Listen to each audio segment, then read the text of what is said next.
seu propósito como um todo. Eu creio que o propósito desse navio é bem claro, senhor. Exatamente. Nosso propósito deveria ser bem claro. Jack, estamos entrando em território perigoso. Não há como negar. Só Ele. Glória a Deus. Louvado seja o nome do Senhor. Amém. Glória a Deus, né? Que bênção, que maravilha. E daí cada vez melhor. Em nome de Jesus. Queridos, nós vamos abrir nossa Bíblia. Evangelho segundo escreveu o evangelista Mateus, capítulo de número 28. Nós vamos ler a partir do versículo 16.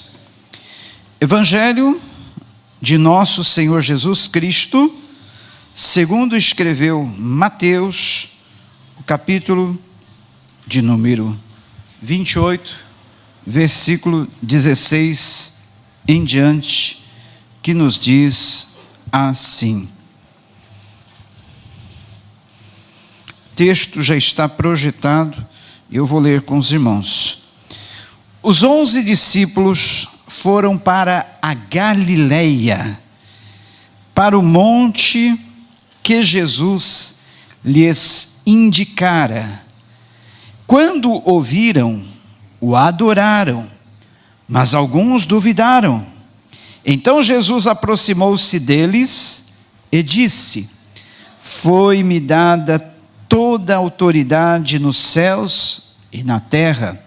Portanto, vão e façam discípulos de todas as nações, batizando-os em nome do Pai, do Filho e do Espírito Santo, ensinando-os a obedecer a tudo o que eu lhes ordenei. E eu estarei sempre com vocês até o fim dos tempos.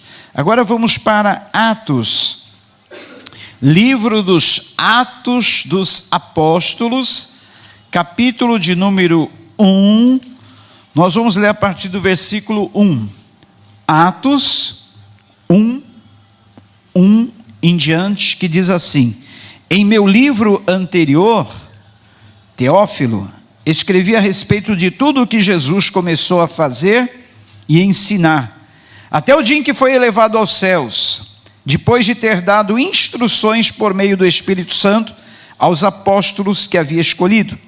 Depois do seu sofrimento, Jesus apresentou-se a eles e deu-lhes muitas provas indiscutíveis de que estava vivo. Apareceu-lhes por um período de 40 dias, falando-lhes acerca do reino de Deus. Certa ocasião, enquanto comia com eles, deu-lhes esta ordem: não saiam de Jerusalém, mas esperem pela promessa de meu Pai, da qual lhes falei. Pois João batizou com água, mas dentro de poucos dias vocês serão batizados com o Espírito Santo. Então os que estavam reunidos lhes perguntaram: Senhor, é nesse tempo que vais restaurar o reino a Israel? E ele lhes respondeu: não lhes compete saber os tempos ou as datas que o Pai estabeleceu pela sua própria autoridade, mas receberão poder quando o Espírito Santo descer sobre vocês, e serão minhas testemunhas em Jerusalém, em toda a Judeia e Samaria, até os confins da terra. Tendo dito isto, foi elevado às alturas enquanto eles olhavam, e uma nuvem o encobriu da vista deles, e eles ficaram com os olhos fixos no céu, enquanto ele subia. De repente surgiram diante dele 2 homens vestidos de branco, que lhes disseram: Galileus, por que vocês estão olhando para o céu? Este mesmo Jesus que dentre vocês foi elevado aos céus, voltará da mesma forma como ouviram subir. Amém? E nós oramos para que esta mensagem, essa palavra que Deus colocou no meu coração, possa tocar em você, tanto você que está aqui, como você que está assistindo, você que ainda assistirá, que nós possamos atender ao último pedido de Jesus, antes dele ter subido aos céus, e assim nós possamos nessa noite dizer: eis-me aqui, Senhor, estou pronto a te servir, estou pronto a atender o seu pedido, estou pronto a fazer a tua vontade, faça o teu querer em minha vida. Que nessa noite todos nós possamos receber o recado da tua palavra e nada e ninguém, nem nenhuma distração, nem nenhuma interferência externa ou interna possa nos impedir de recebermos a tua palavra e ela produzir fruto em nosso coração, em nome de Jesus, amém.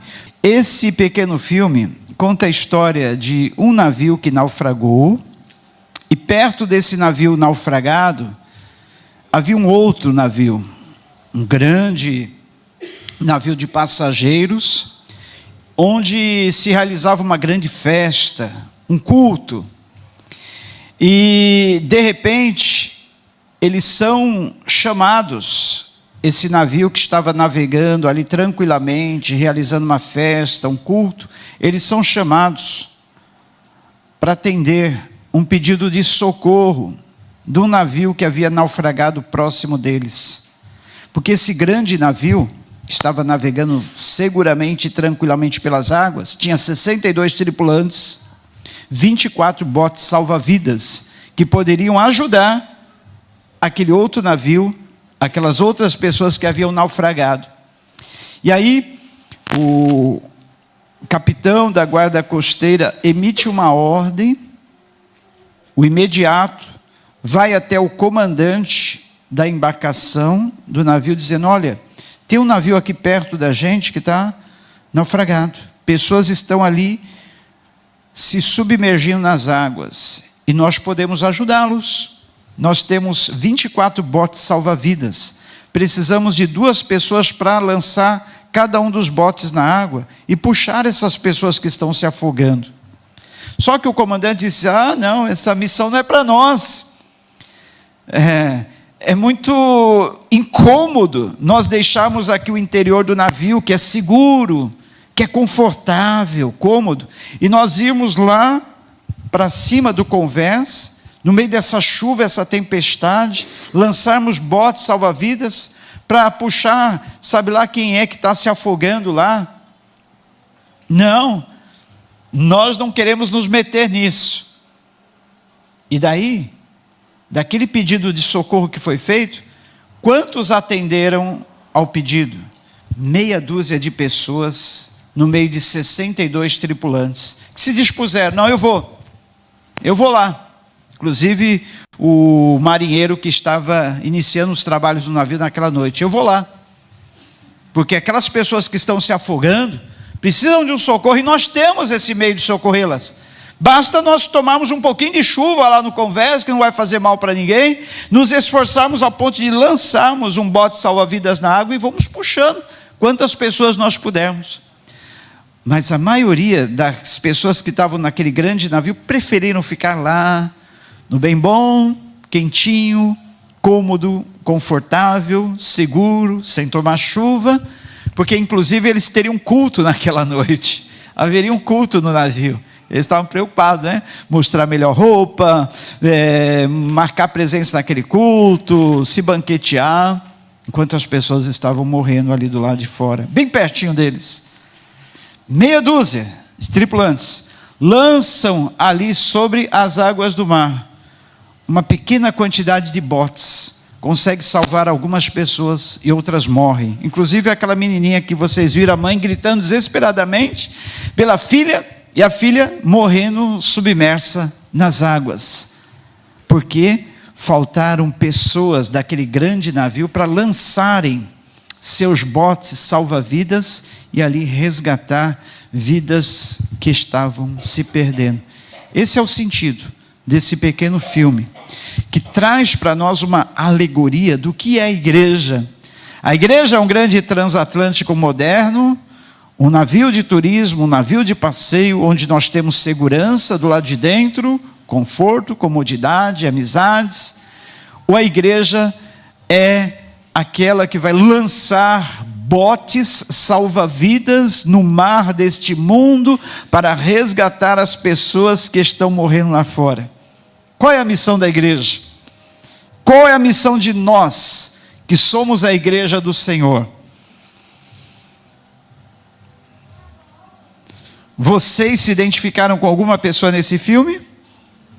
Os que preferiram ficar dentro do navio, no cômodo, no quentinho, no tranquilo, no confortável? Ou você se identifica com aqueles que corajosamente dizem, não, eu vou lá, eu vou nessa missão de resgate? Inclusive o marinheiro que estava naquela noite ali iniciando o trabalho, ele vendo que não havia mais pessoas para lançar botes nas águas, ele mesmo se lançou nas águas para tentar salvar alguém.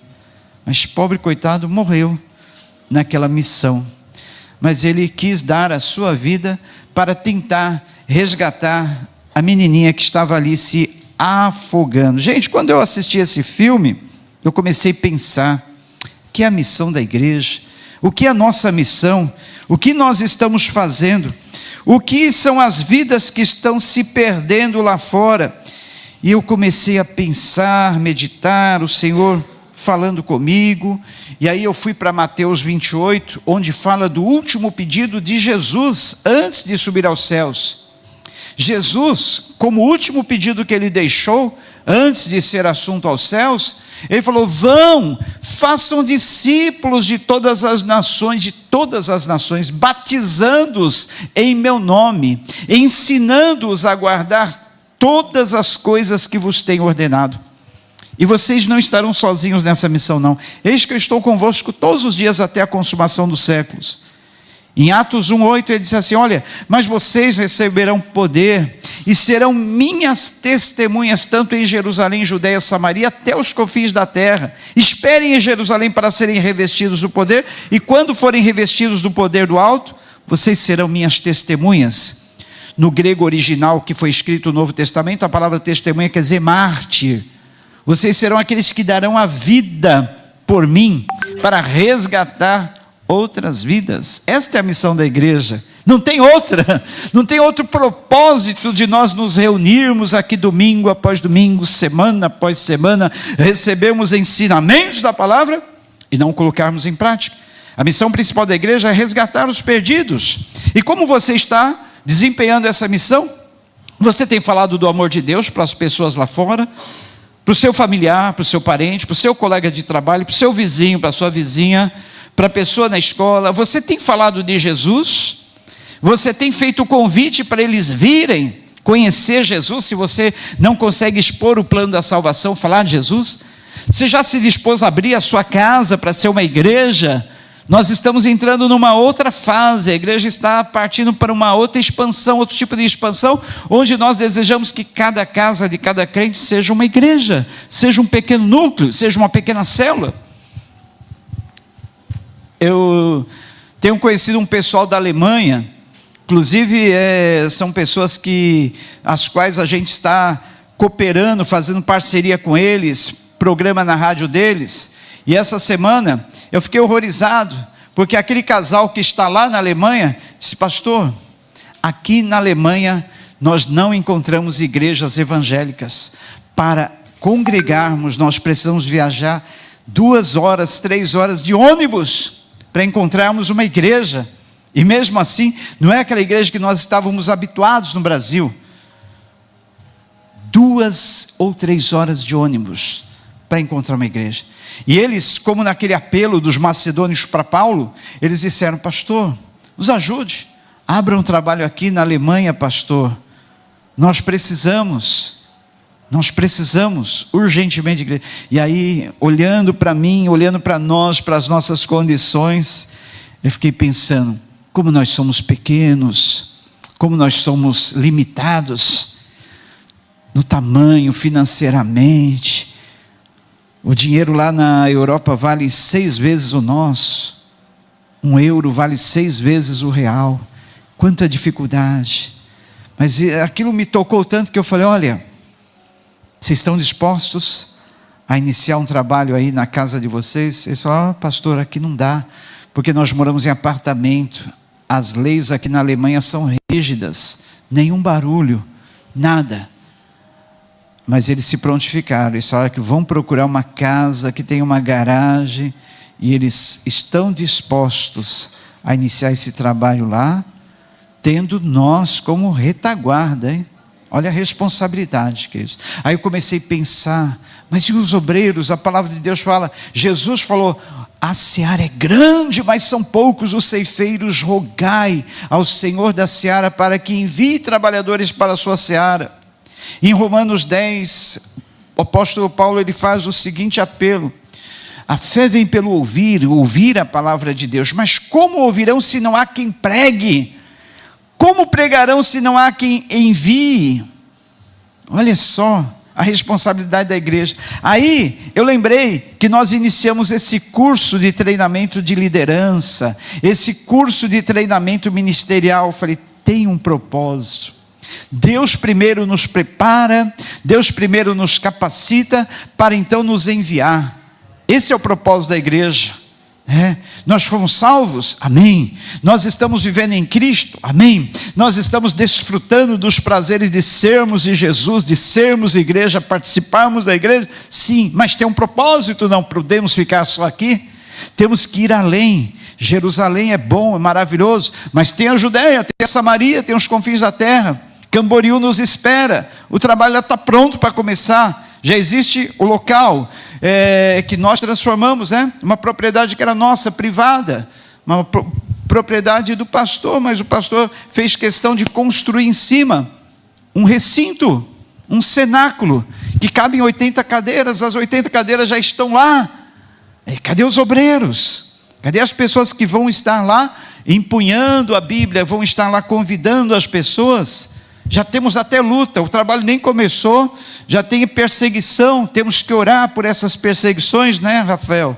Temos que estar jejuando, temos que estar empunhando nossas armas, e eu falei, esse vizinho que já está se opondo ao trabalho vai ser o primeiro a ser evangelizado. Nós vamos visitá-lo na casa dele e vamos evangelizá-lo, vai ser o primeiro. Se Deus quiser, o primeiro a vida a ser ganha lá por nós, em nome de Jesus, que disse que até tiro ele já andou dando lá e ameaçando, não quer barulho. Deixa ele, pastor gosta desses desafios. Pastor já abriu igreja em frente de centros de macumba, e graças a Deus, foi uma luta, uma guerra, mas graças a Deus o centro fechou e a igreja permaneceu. Glória a Deus. Pastor já abriu trabalho do lado de vizinhos briguentos, do lado de vizinhos rabugentos, e no fim eles vieram propor ajuda para nós, se puseram a ajudar-nos. Então, não será diferente, eu tenho certeza, nenhuma arma forjada contra nós prosperará naquele local, e a palavra de Deus há de ser pregada ali, porque há uma promessa. Deus nos fez essa promessa, que honraríamos naquela terra do sul. E outras frentes de trabalho estão abrindo. Olha aí o Morrinhos, um campo fértil, um campo que está florido, um campo que se mostra branco para a ceifa, pessoas vindo de lá para cá. Queremos também, já conversamos com o casal que está ali vindo à igreja, já propusemos, eles aceitaram, pouco tempo de igreja, já aceitaram transformar a casa deles num local de culto, numa célula, no núcleo, e assim outras células, outros núcleos serão abertos, mas precisa do quê? De pessoas, trabalhem santos. Casa de Jaqueline e Daniel, onde ontem nós fizemos um grande encontro de casais, eles já estão dispostos a recomeçar, porque estava em reforma o apartamento, é isso? Já está pronto, e vamos recomeçar. Mas onde estão os obreiros? O pastor gostaria de se desdobrar em 10, se eu pudesse estar em 10 lugares, em mais lugares, mas eu sou só um. Mas eu tenho certeza que Deus está levantando pessoas aqui. Só de saber que 40 pessoas se dispuseram a fazer esse curso de treinamento de líderes, estar aqui todos os domingos às 9 horas da manhã, estudando a Bíblia, já é gratificante. É bom saber disso, porque eu sei que desse grupo, líderes serão levantados, obreiros levantados, pessoas qualificadas, pessoas treinadas, para ir adiante, levando o ide do Senhor. Na primeira carta aos Coríntios, capítulo 10, versículo 16, o texto que vai estar projetado aí, está dizendo assim, olha, o apóstolo Paulo: contudo, quando prego o evangelho, não posso me orgulhar, pois é imposta a necessidade de pregar, e ai de mim se não pregar o evangelho. 1 Coríntios 10, 16, ajude-nos aí por favor, Mateus e Caleb. 1 Coríntios 10, 16, está aí 10, 16, é isso? segundo aos Coríntios 10, 16. Contudo, quando prego o evangelho, não posso me orgulhar, pois me é imposta a necessidade de pregar, e ai de mim se não pregar o evangelho.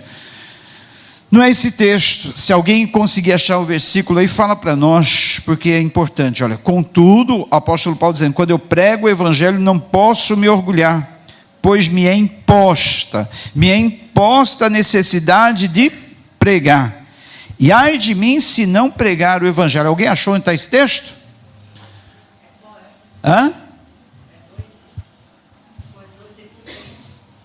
Então eu estou perguntando aí onde está esse texto. Maravilha. Quem que achou aí? Maravilha, Patrick, Deus abençoe.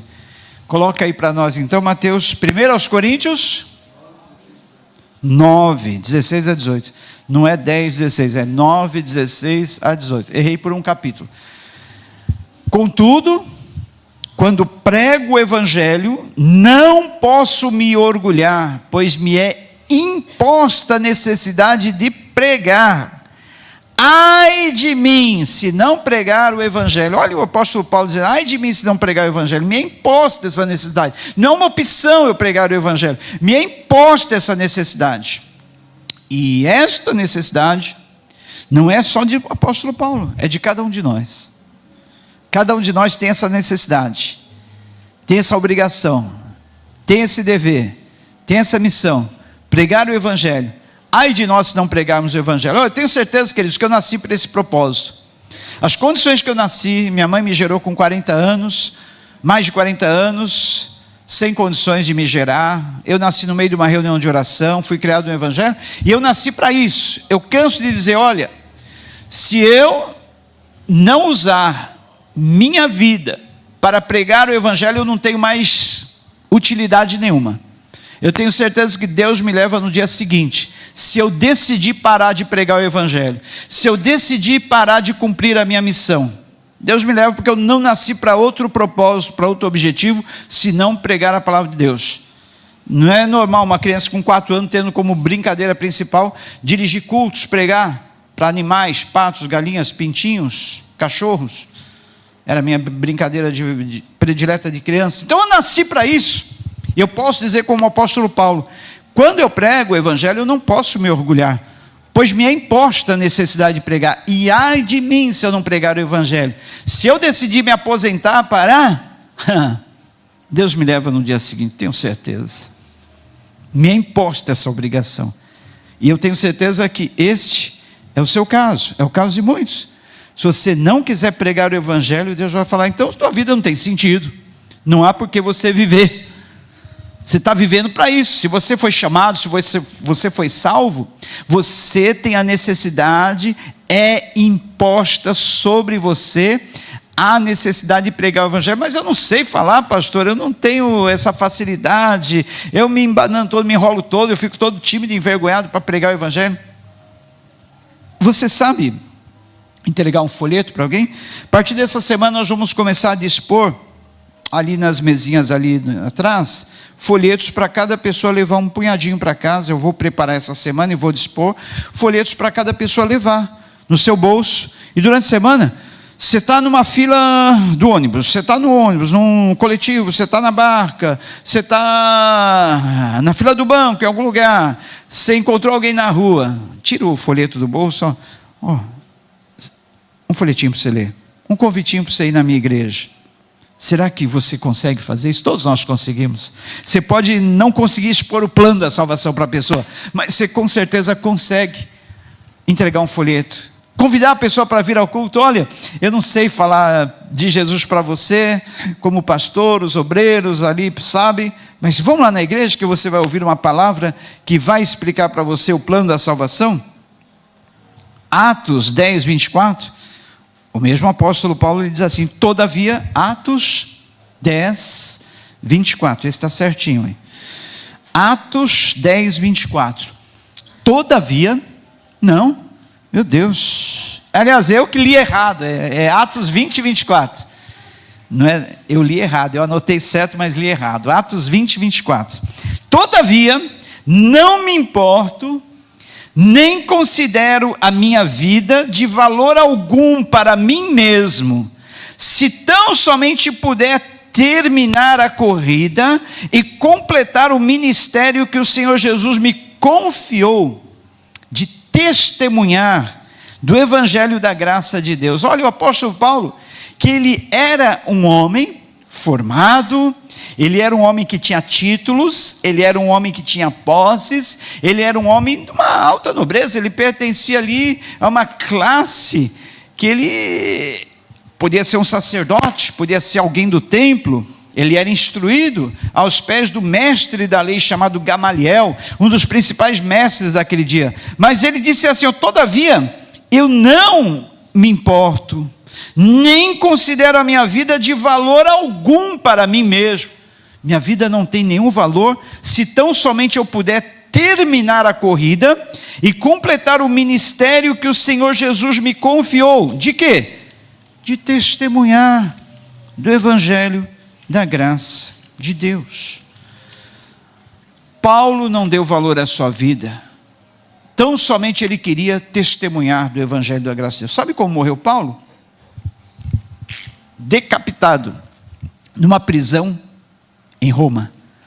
Eu tive a oportunidade, quando eu estive lá em Israel ano passado, eu vi de perto a prisão onde o apóstolo Paulo ficou, lá em Cesareia Marítima. Gente, é um lugar úmido, apertado, teto baixo, subsolo, lugar insalubre, que a pessoa ou morria ali, ou saía tuberculosa, saía sem nenhuma saúde dali, totalmente inválida, porque era um lugar sem condições de sobrevivência. E o apóstolo Paulo ficou ali por um bom tempo, sobreviveu, por fim foi levado a Roma e decapitado lá em Roma, porque ele não abria mão de uma coisa: pregar o Evangelho, porque ele disse que sobre ele era imposta essa necessidade, e ai dele se ele não pregasse o Evangelho, porque a vida dele tinha um único propósito, e era esse. Qual o propósito da nossa existência? Qual o propósito de nós como igreja? Sermos um transatlântico moderno, confortável, onde nós nos regalamos, nos banqueteamos, nos confraternizamos, ou a nossa missão é lançarmos botes salva-vidas para o mundo? Tem um outro versículo, Romanos 13, 15. Romanos 11, 13 a 15. Porque todo aquele que invocar o nome do Senhor será salvo. Como, pois, invocarão aquele em que não creram? E como crerão naquele de quem não ouviram falar? Como ouvirão se não há quem pregue? E como pregarão se não forem enviados? Como está escrito: quão belos os pés dos que anunciam boas novas. Em Mateus capítulo 10, versículos 35 a 38, Mateus 10, 35 a 38, Evangelho de Mateus 10, 35 a 38. Jesus ia passando por todas as cidades e povoados, ensinando nas sinagogas, pregando as boas novas do reino e curando a todas as enfermidades e doenças. E ao ver as multidões, versículo 36, teve compaixão delas, porque estavam aflitas e desamparadas como ovelhas sem pastor. Então disse aos seus discípulos: a seara é grande, mas os trabalhadores são poucos. Peçam, pois, ao Senhor da seara que envie trabalhadores para a sua seara. Para terminarmos, queridos, Isaías capítulo 6. Lá no livro de Isaías capítulo 6, diz assim, olha: no ano em que morreu, ou no ano da morte do rei Uzias, eu vi o Senhor assentado em um trono alto e exaltado, e as abas das suas vestes enchiam o templo. Seguinte: acima dele estavam serafins, cada um deles tinha 6 asas, com 2 cobriam o rosto, com 2 cobriam os pés, e com 2 voavam. E proclamavam uns aos outros, dizendo: Santo, Santo, Santo é o Senhor dos exércitos. A terra inteira está cheia da sua glória. Ao som das suas vozes, os batentes das portas tremeram, e o templo ficou cheio de fumaça. Então gritei: ai de mim, estou perdido, pois sou um homem de lábios impuros, e vivo no meio de um povo de lábios impuros. Os meus olhos viram o Rei, o Senhor dos exércitos.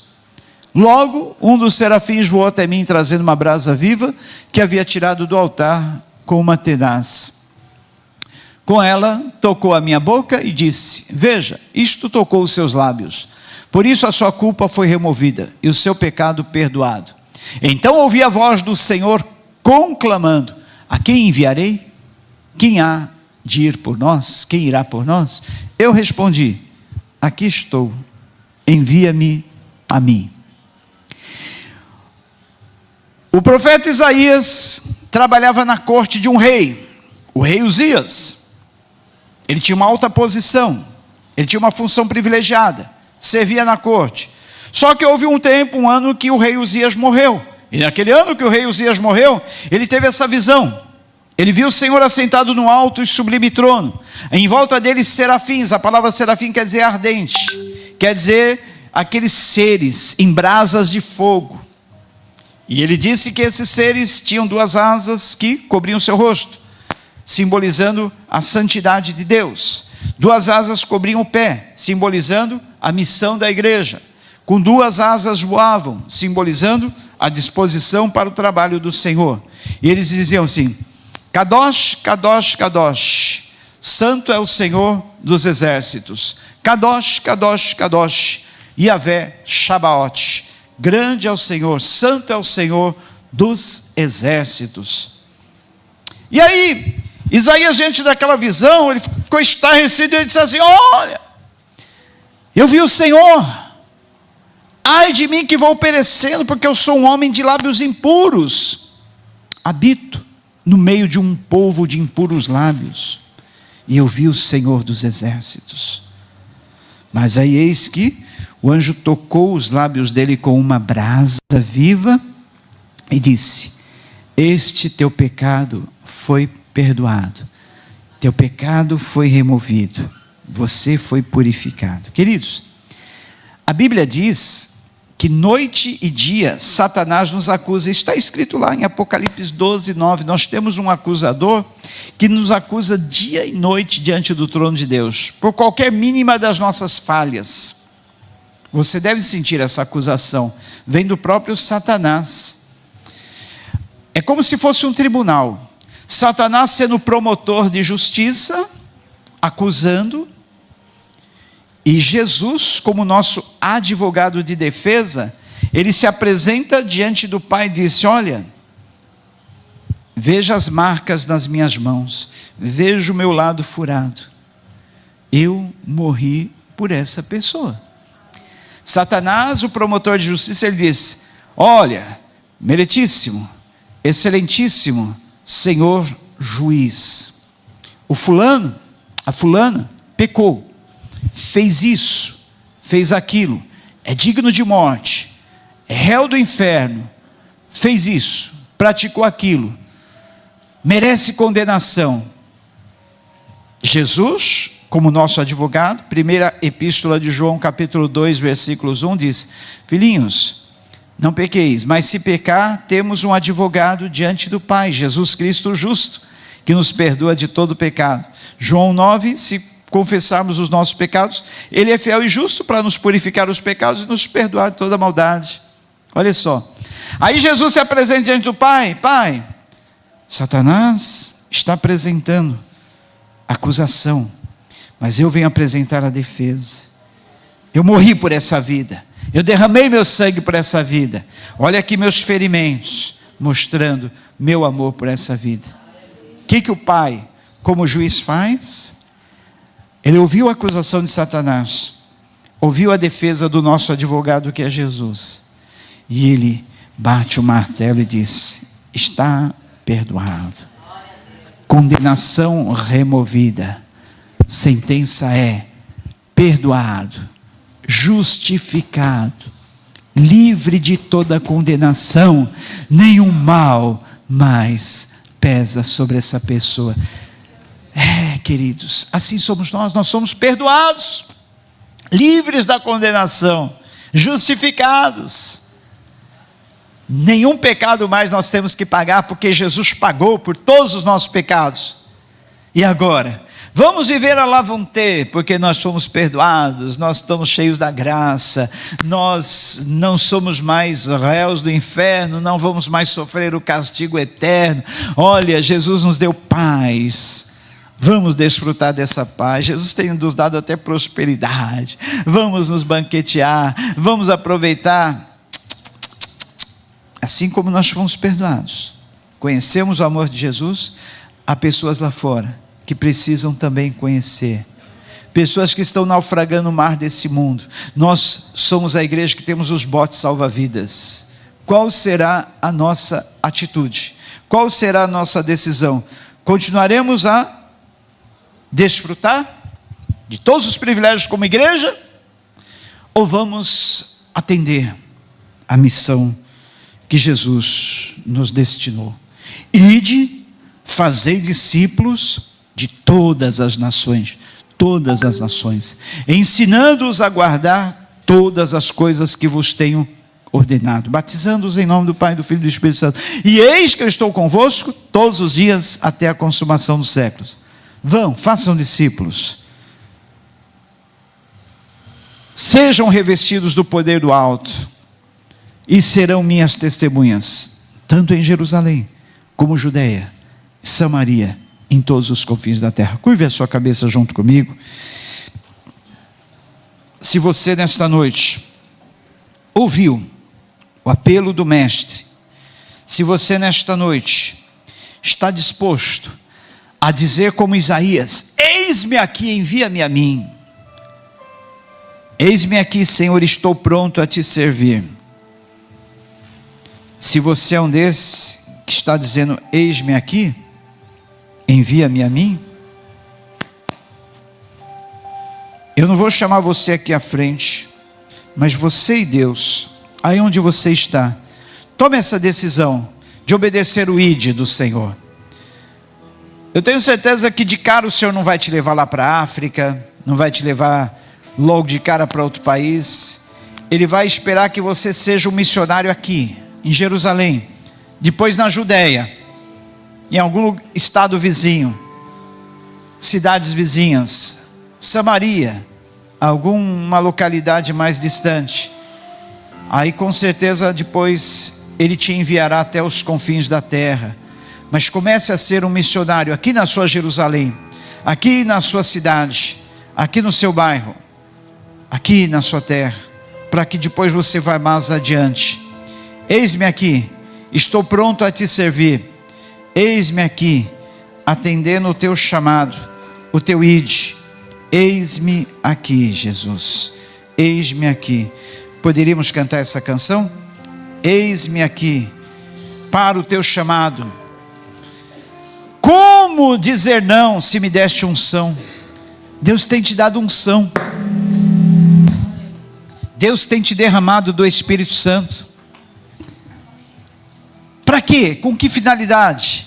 Para que você atenda o chamado dEle, para que você atenda o convite dEle, para que você venha dizer: eis-me aqui, Senhor, estou pronto a te servir. Eis-me aqui, Senhor, Tu me deste um chamado, me deste unção, me capacitaste. Não há razão, não há motivo de eu não atender esse chamado. Eis-me aqui. Você está pronto para isso? Ore junto comigo assim: Senhor, como Isaías, nós nos sentimos incapacitados, nós nos sentimos não habilitados, mas não tem como dizer não a Ti, Senhor, porque Tu nos tocaste com a brasa viva do altar, Tu purificaste os nossos lábios, puseste uma nova canção em nossos lábios, colocaste a Tua palavra no nosso coração, palavras da nossa boca, nos capacitaste, nos deste unção, e agora nós temos esse chamado, esse ide, nós temos essa missão a cumprir, não temos escolha, não é uma opção, é um chamado, é uma convocação. E nós queremos te dizer: eis-nos aqui, Senhor, para que tu nos envie para onde quer que for, onde quer que seja aqui em Jerusalém, Judeia, Samaria, confins da terra, onde quiser nos enviar. As almas estão clamando, as almas estão pedindo, as pessoas estão no meio desse mar bravio, precisando de um bote salva-vidas, e a igreja está aí para lançar os seus botes salva-vidas sobre as águas bravias desse mar. E nós dizemos: eis-nos aqui, conta conosco, Jesus, da forma como tu desejar.